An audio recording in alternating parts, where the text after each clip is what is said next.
Bonjour à tous et à toutes, chers humains en route, chers humains en chemin.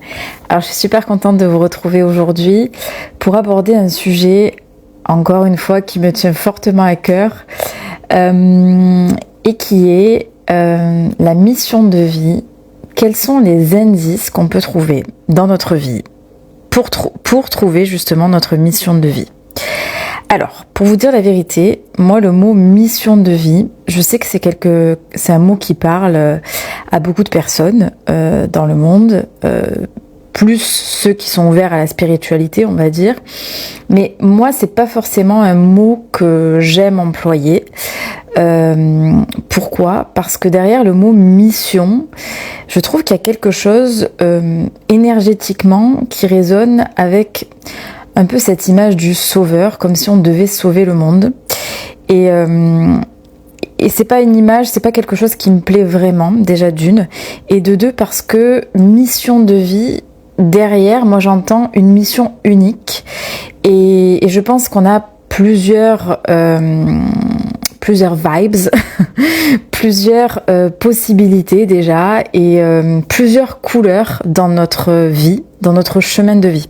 Donc je trouve que c'est un petit peu restrictif, mais bon, pourquoi je l'emploie ? Parce que justement pour qu'on se comprenne et qu'on ait le même langage, et parce que je sais que quand je dis mission de vie, vous comprenez de quoi il s'agit, mais j'aime bien parler plutôt de voie, de chemin, de joie, etc. Tout ça, ça me parle un peu plus. Mais bon, voilà, c'était déjà pour mettre un peu les points sur les i, déjà pour commencer, et mettre un peu plus de clarté. Donc ce que je vais vous partager aujourd'hui, c'est un peu une manière de s'observer, de se regarder à l'intérieur, pour trouver un petit peu les couleurs justement de notre mission de vie, de notre alignement et de ce qui nous met en joie dans cette vie. Retrouver un petit peu ce petit plus, ce sens, ce truc qui nous manque aujourd'hui et qui fait qu'on se sent vide ou à côté de notre vie. Et en fait, ce que je vais vous partager, c'est simplement une vision, une observation depuis des années et des années, et puis aussi, ce que je suis en train de vivre aujourd'hui, qui fait que j'arrive à faire des liens. Et ces liens pour moi ont du sens, et je me suis dit que j'allais vous les partager à travers, alors pas une méthode, parce que justement ce qui est assez compliqué dans ce partage, c'est que vu qu'on va se reconnecter à notre âme, à notre cœur, à notre joie, c'est des choses qui ne sont pas rationnelles, qui ne sont pas j'allais dire quantifiables, mais qu'on ne peut pas forcément expliquer avec un point A, un point B, un point C, parce que justement c'est quelque chose qui nous échappe, et en plus de ça c'est quelque chose qu'on n'a pas appris à observer, à écouter, et voilà. Et donc du coup, c'est ce qu'on va faire aujourd'hui avec quand même de la distance. Et c'est pas une méthode, c'est juste un voyage, j'ai envie de dire, un voyage dans lequel j'ai envie de vous accompagner pour que vous puissiez regarder à l'intérieur de vous-même et voir ce qui vous parle, ce qui vous appelle, là où vous pouvez faire des liens, etc. Donc c'est un peu comme une enquête symbolique. Alors moi, j'aime beaucoup le symbole, la puissance du symbole et ce qu'il implique dans la vie d'un être humain. Mais au-delà de ça, qu'est-ce que c'est un symbole ? C'est quelque chose d'extérieur qui vient imager ce qu'on a à l'intérieur de nous. Et c'est le symbole, ouais, c'est le langage par excellence de l'inconscient. Et l'inconscient, c'est la partie invisible de l'iceberg, c'est la partie de l'âme, la partie du cœur, la partie des blessures, la partie de tout ce qu'on ne voit pas et qui agit à chaque instant de la vie à travers nous. Et donc, faire cette enquête symbolique va nous aider un petit peu à voir qu'est-ce qui parle derrière dans cette face cachée de nous. Et ce qui est intéressant, c'est que vous savez, d'habitude, quand on va faire une thérapie, quand on va voir un psy, en général, on va se pencher dans le passé pour savoir justement qu'est-ce que dit cet inconscient, qu'est-ce qu'il a à nous raconter de ce que l'on vit dans notre vie aujourd'hui.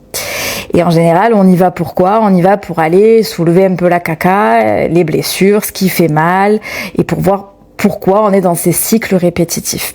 Aujourd'hui, j'ai envie de faire avec vous ce que j'appelle moi une espèce de thérapie de la joie. C'est-à-dire qu'on va aller voyager dans notre passé, mais pas pour aller voir les blessures, pour aller se connecter à notre joie pure, à notre joie d'enfant. Et pourquoi c'est si important quand on veut se reconnecter à notre âme, à notre cœur et à être aligné? Parce que l'enfance, c'est un moment, ou en tout cas jusqu'à un certain âge, on va dire à peu près jusqu'à 6-7 ans, à peu près, c'est une période de la vie où on n'est pas conditionné, où on est encore dans cet instant d'innocence, de spontanéité, de pureté à la vie. Et on est encore pas passé dans les travers du conditionnement social, familial, etc.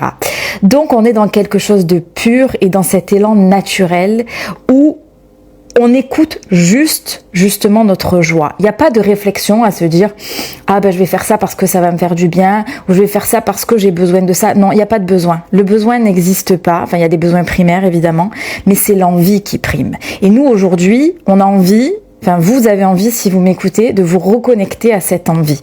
Et moi c'est ce voyage que je vais vous amener où je vais vous amener et voilà, et c'est hyper précieux parce que ce qu'il faut comprendre d'un point de vue un peu plus neuroscientifique, c'est que à cet âge-là, c'est-à-dire jusqu'à 6-7 ans à peu près, les ondes du cerveau chez l'enfant sont en mode θ.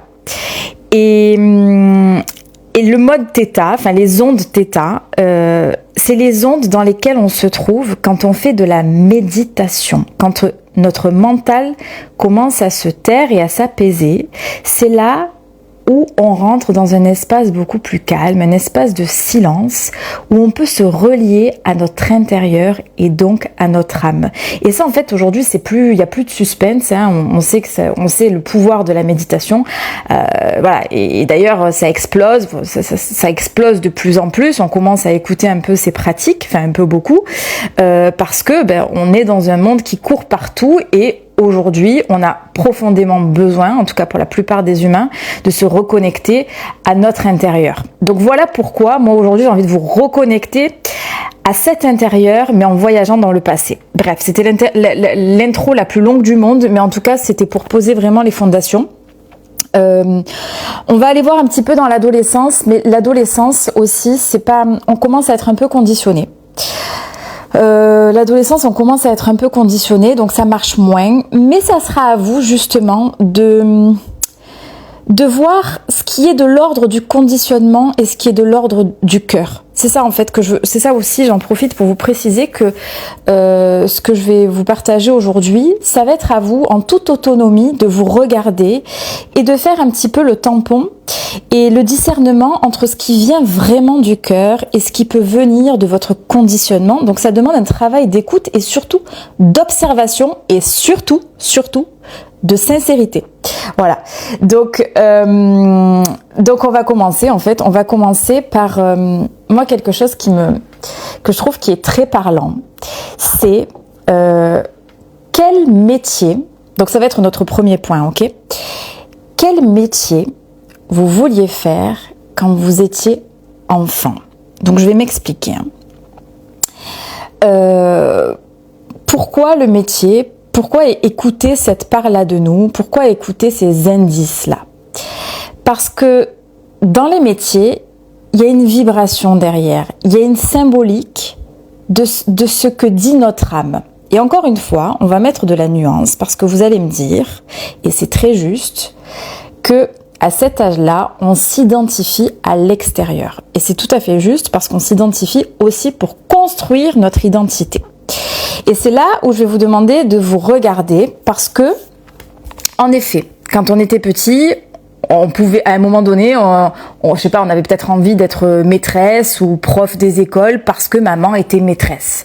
Je sais pas, on aurait pu avoir l'envie d'être chef d'entreprise parce que papa, il était super carriériste, il gagnait énormément d'argent, il était chef d'entreprise, on voulait faire comme papa parce qu'on s'est dit, waouh, je veux avoir autant d'argent que lui parce que papa, c'est mon modèle. Ok. Ça peut être, je voulais être marin parce que mon oncle que j'adore, c'était mon modèle, c'était le plus drôle de la famille et du coup, j'ai envie d'être marin comme lui. Et ça, pour moi, c'est de l'ordre de l'identification et donc de l'éducation. Et là, on n'est pas dans la voie du cœur. C'est à vous de discerner. Ok ? Par contre, il y a des choses qui sont un peu plus cheloues dans nos envies quand on était petit. Ou pas d'ailleurs, hein, ça peut être chelou comme pas chelou. Hein. Et là, je vais vous donner des exemples concrets. J'ai pris 2 exemples qui sont tout simplement mon chéri Alex et moi dans ce qu'on voulait faire petit. Et je trouve que ça parle beaucoup avec la résonance de notre joie intérieure et de notre âme. Et donc, je vais commencer par Alex. Moi, quand je lui ai demandé qu'est-ce que tu voulais faire petit, il me dit, moi, quand j'étais petit, je voulais être chevalier écrivain. Chevalier écrivain. Donc déjà, je trouve ça juste magnifique parce que quand on est petit, on sort des métiers qui sont totalement inventés, improbables, et parce qu'ils sortent un peu de ce à quoi on s'inspire dans la vie en fait, et ça donne des nominations assez étranges des fois. Et quand je lui demande pourquoi tu voulais faire chevalier écrivain, alors écrivain, il sait pas. Il sait pas, c'est comme ça. Il a peut-être, je sais pas, il s'est peut-être inspiré d'un personnage de film, on n'en sait rien, on ne saura peut-être jamais. Mais chevalier, pourquoi ? Parce qu'il me disait, en fait, je voulais sauver les gens et rétablir les injustices dans ce monde. Les riches, les pauvres, etc. Sous-entendu, sauver les personnes qui sont plus faibles, entre guillemets, alors, qui ont besoin d'aide. Donc, il y a ce besoin d'aide derrière qui est quand même là.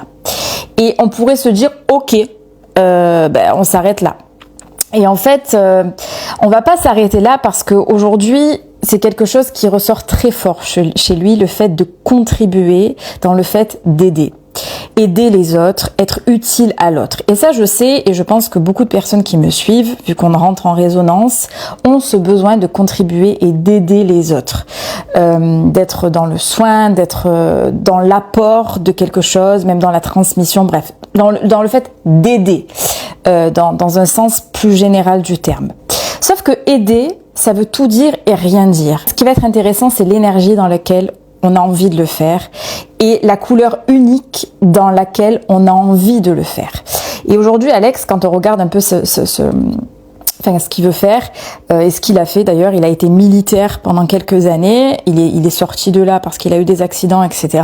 Mais il y avait toujours, vous voyez, cette fibre derrière, d'aider, mais d'aider à travers l'action, à travers l'urgence, à travers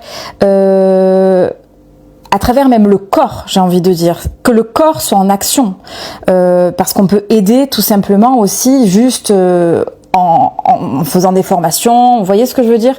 On peut aider de mille et une manières. Et aujourd'hui, il s'apprête, il est parti dans la vente, etc., il a essayé plein de choses, et aujourd'hui il s'apprête à être pompier volontaire, etc. Donc, il est dans cette démarche-là de chercher et de comprendre aussi ce qui l'anime profondément, mais ce qu'il a compris dans sa vie et ce qui ressort. Et c'est ça qui est intéressant, c'est une histoire de lien, c'est une histoire de répétition qui fait qu'il a compris que ce truc-là devait être au centre de sa vie. Vous voyez ce que je veux dire ? Parce que c'est trop important pour lui, et ça, depuis petit. Son cœur, depuis petit, lui soufflait déjà ces indices-là.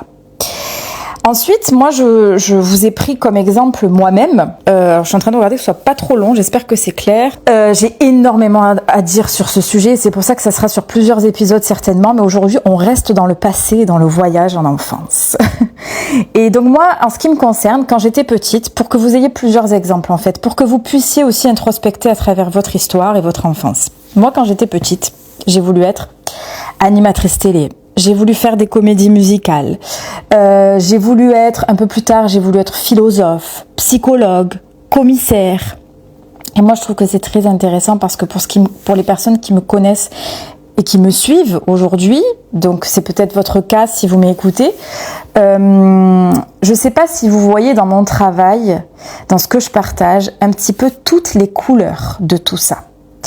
Ça veut dire quoi ? Ça veut dire que aujourd'hui, quand je partage sur les réseaux sociaux, même quand j'écris, là je suis en train d'écrire un petit spectacle, derrière il y a, comment dire, il y a ce besoin d'exposition, moi, il y a ce besoin de show, de grandiose, de scène, de personnage, d'incarner quelque chose, d'émotionnel, d'artistique, de créativité, forcément. La créativité, elle est au centre de ma vie. Et en fait, elle est au centre de ma vie comme elle est au centre de tout ce que j'ai voulu faire enfant. Vous voyez, et je sais pas si c'est clair. Et par exemple, quand je disais que je voulais être philosophe, enfant, ça me paraissait impossible et improbable d'être philosophe parce que voilà, t'es ado, tu veux être philosophe. Je dis c'est pas possible, il y a pas d'avenir. On est d'accord, comme beaucoup d'autres métiers auxquels on pense, hein, où on se dit il y a pas d'avenir, donc on prend une autre voie. Et en fait, moi, ce que j'ai envie de dire aujourd'hui, à travers ce que je partage notamment, c'est qu'il n'y a pas qu'une seule voie. Ok. Je vais peut-être pas être philosophe, bien que ça fonctionne pour certaines personnes, mais par contre, je peux mettre la philosophie à travers d'autres supports. Et aujourd'hui, ma manière de partager, et d'ailleurs, c'est ce que je fais à travers ce podcast, quand je vous partage ma vision du monde et ma vision de la vie, c'est quelque part une philosophie que je partage. Donc, peu importe, on n'est pas obligé de rester dans la philosophie du XIIe siècle, du XVe siècle. C'est pas ça, la philosophie, il faut la voir aussi de manière plus large. Et donc, ce que je veux vous dire pour vous, c'est que dans ce qui est important pour vous, essayez d'ouvrir la pensée et de voir ce que vous aimez, mais de manière plus large, ok ? Et en ce qui me concerne, par exemple, je veux juste vous montrer quelque chose où on voit les liens de notre âme, on voit les liens de ce qui est en tout cas important pour nous. Quand je mets commissaire et psychologue à côté, et même philosophe, on va dire, pour moi, il y a un lien qui est quand même assez précieux et qui ressort, un lien symbolique, c'est le fait de comprendre, de chercher, d'aller enquêter, de toujours comprendre plus loin. Il y a ce besoin d'enquête derrière, vous voyez ? Et moi, ce besoin de comprendre et d'aller enquêter, de comprendre toujours plus loin la vie, il est immense chez moi. Il est immense. Et il se situe symboliquement à travers ces métiers-là. Donc regardez regardez en vous, qu'est-ce qui peut relier chez vous? Qu'est-ce qui peut faire que ça peut être dans vos métiers d'enfant? Qu'est-ce que ça peut raconter derrière de vous? Quel lien vous pouvez faire entre tout ça? Vous voyez, parce que moi, l'enquête, c'est à travers tout ça, mais l'enquête, ça peut être à travers un enfant, peut-être quand il était petit, il voulait être archéologue, explorateur. Voyez, il y a tellement de choses. Qu'est-ce qui est important pour vous? Est-ce que c'est la transmission, le fait de former, de partager à travers la parole? Peut-être que vous, quand vous étiez petit, vous vouliez être, moi j'en sais rien, vous vouliez être un grand conférencier. Faites des liens, voilà, faites des liens. J'ai pas de méthode à vous donner parce que c'est beaucoup trop vaste et notre âme, elle est irrationnelle. Voilà, c'est ça que je veux vous dire. J'espère que vous avez compris déjà ce point-là. J'espère que vous me suivez et j'ai envie pas d'aller plus loin, mais de vous amener un autre pan. C'est-à-dire, parce qu'il y en a qui vont me dire, moi je me rappelle pas ce que je voulais faire quand j'étais petit. Ou en tout cas, je voulais faire un métier. Je me rappelle que deux métiers, je voulais être ça. Je voulais être maîtresse, par exemple. Ou je voulais être pompier. Et en fait, ça m'aide pas trop ce que tu me dis parce que j'arrive pas à faire des liens et je vois pas la symbolique parce que j'ai que ça. Ok. Pas de souci, ça peut arriver. Et je pense que ça peut arriver pour beaucoup d'ailleurs. Ce qu'on va faire, c'est qu'on va aller voir autre chose. On va aller voir le jeu. Le jeu quand on est enfant. À quoi est-ce que vous adoriez jouer quand vous étiez petit? Pourquoi le jeu encore? Parce que le jeu, c'est un instant de la vie, d'ailleurs que ce soit pour les petits et les grands, où on est dans un instant pur. On est dans un instant de spontanéité, où il n'y a pas le mental qui vient nous assaillir de tous ces trucs, de est-ce que je peux faire ci, est-ce que c'est bien, est-ce que ça me plaît, est-ce que c'est pour ressembler à quelqu'un? Non. C'est juste le jeu, on est dans la spontanéité, on est dans ce qui vient du cœur, on est hors du mental. Voilà pourquoi je vous amène à voyager dans ce monde du jeu. À quoi adorez-vous jouer quand vous étiez petit? Et encore une fois, ça va être des répétitions sur lesquelles vous allez mettre le focus.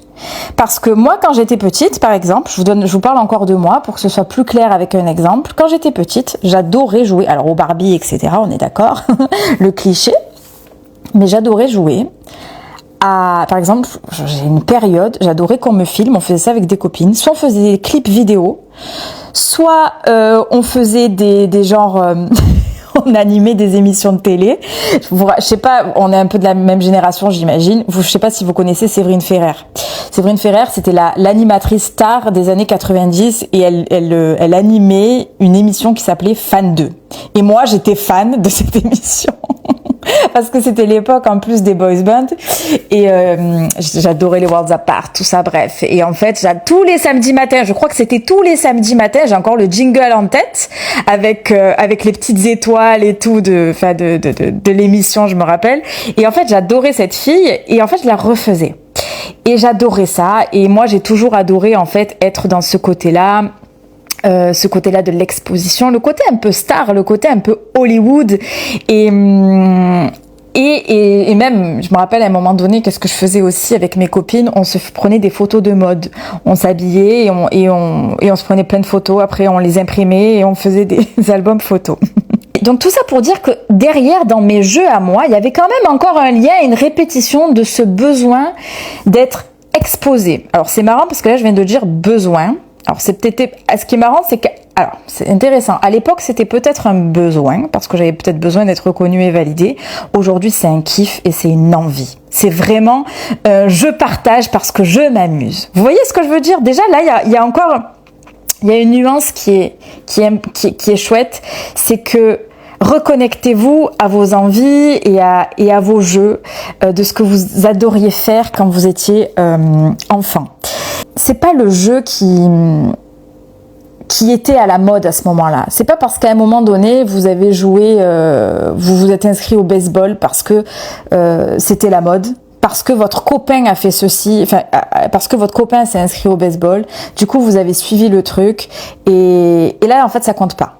Regardez toujours les répétitions. Qu'est-ce qui se répète? Qu'est-ce qui se ressemble? Qu'est-ce qui, de manière symbolique, raconte la même histoire sur vous? Ok? Autre chose.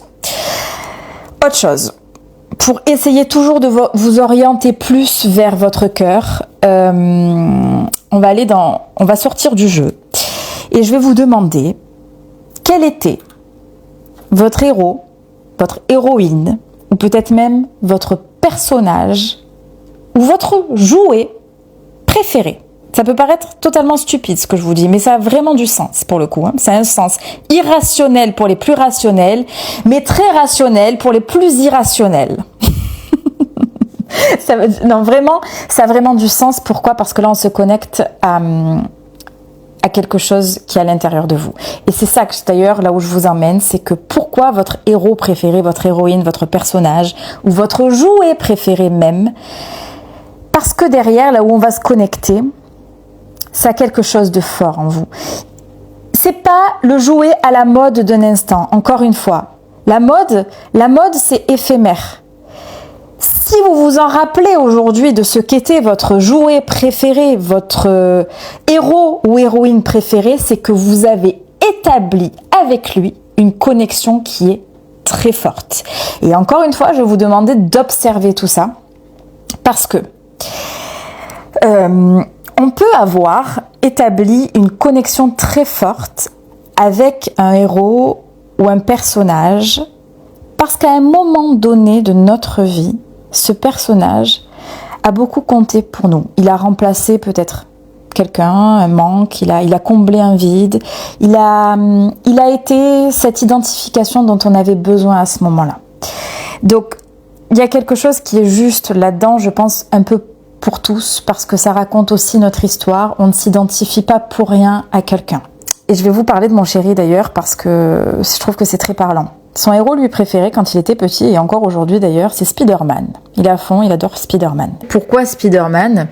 Il m'a dit parce que il est humain avant tout.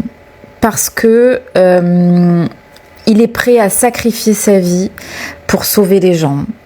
Bon, vous allez me dire un peu comme tous les super-héros, on est d'accord, mais quand j'ai insisté un peu justement pour savoir vraiment pour pourquoi lui. Il m'a dit parce qu'en fait, il a cette gentillesse en lui qui est quand même bien plus forte que chez les autres super-héros, en tout cas à ses yeux. Il est profondément altruiste et en fait, il fera tout pour se faire passer avant les autres et il fera tout pour mettre les autres, même si c'est des gens méchants de premier abord, pour les remettre dans le droit chemin. Et en fait, c'est sa réponse qu'il m'a donnée. Et moi, je vois vraiment un miroir avec le chevalier. Le chevalier qui voulait sauver des injustices quand il était petit. Et je vois aussi un miroir avec le fait qu'il voulait être militaire et qu'il a été d'ailleurs militaire pendant quelques années. Est-ce que vous voyez un peu cette symbolique derrière qui regroupe un peu une même raison, une même origine, une même volonté du cœur? Bon, là, c'est Spider-Man, mais vous voyez, ça peut être plein d'autres choses. Ça peut être Iron Man, peut-être, parce que ce que vous aimez chez lui, c'est quoi? C'est même pas le super-héros, peut-être, mais c'est le côté futuriste, le côté bling-bling. Vous voyez, ce truc-là. Peut-être que le côté futuriste, c'est quelque chose qui est important, qui résonne beaucoup avec votre âme. Ça peut être Indiana Jones. Pourquoi? Parce que le côté explorateur, c'est quelque chose qui résonne aussi avec votre âme. Qu'est-ce que ça peut être? Moi, je sais que... Alors, moi, j'ai pas forcément de super-héroïne, mais moi, j'adore le monde de Disney, par exemple. Mais pourquoi? Voilà, ça, c'est intéressant. Pourquoi? Parce que le monde de Disney, pour moi, ça me ramène à quelque chose de merveilleux, de joyeux, de grandiose, il y a des couleurs, il y a de la joie, ça fait résonance avec la comédie musicale, il y a du spectacle, il y a du show, ça fait voyager, c'est un univers entier, Disney. C'est le monde de l'enfance et moi ça résonne énormément. Vous voyez, c'est un peu, voilà, c'est tous ces miroirs-là qui peuvent vous aider à vous connaître dans votre cœur et dans votre vérité la plus pure et la vérité dénuée de conditions. Je sais pas si, j'espère que vous comprenez la subtilité de ce que je veux dire parce que le monde du cœur et de l'âme, c'est extrêmement subtil. C'est pour ça que moi je vous amène des clés, là je vous balance plein de clés. C'est à vous de voir ce qui se passe.